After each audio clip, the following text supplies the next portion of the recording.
Абай Құнанбайұлы 18-ші қара сөз.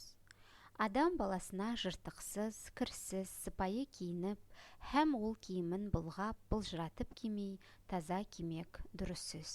Ләкин өз дәулетінен артық киінбек, не киімі артық болмаса да, көңіліне қуат тұтып, тым айналдырмақ кербездің ісі.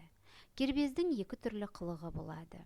Бірі бет пішінін, мұртын, мүшесін, жүрісін, қас-қабағын қолдан түзетіп, шынтағын көтеріп, қолын тарақтап әуре болмақ.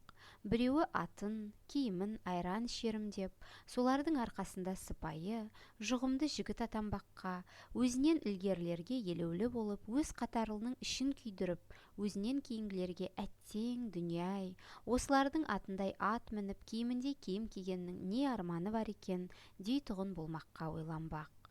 Мұның бәрі масқаралық, ақымақтық. Мұны адам бір ойламасын, егерде бір ойласа, қайта адам болмағы қиын іс. Кербез дегенді осындай кердең немеден безіңдер деген сөзге ұқсатамын. Тегінде адам баласы адам баласынан ақыл, ғылым, ар, мінез деген нәрселермен озбақ. Онан басқа нәрсемен оздым ғой демектің бәрі де ақымақтық. Абай Кунанбаев. Слова назидания. Слово 18.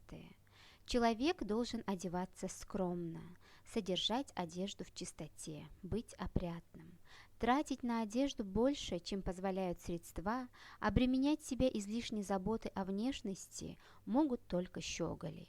Щеголи проявляют себя по-разному.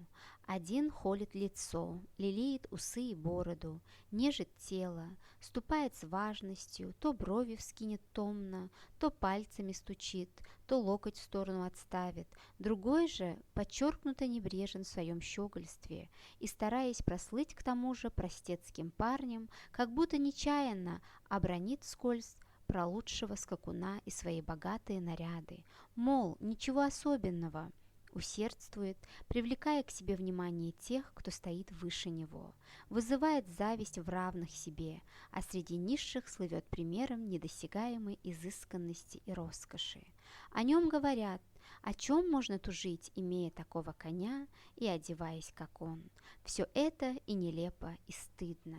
Пусть никто не увлечется этой блажью, иначе трудно будет ему вернуть истинно человеческий облик. В слове «кербез» вижу родство со словами «кер», «керден», предостерегающие людей от этих пороков. Человек должен отличаться от других умом, знаниями, волей, совестливостью, хорошим нравом. Думать, что можно возвыситься иначе, может только глупец.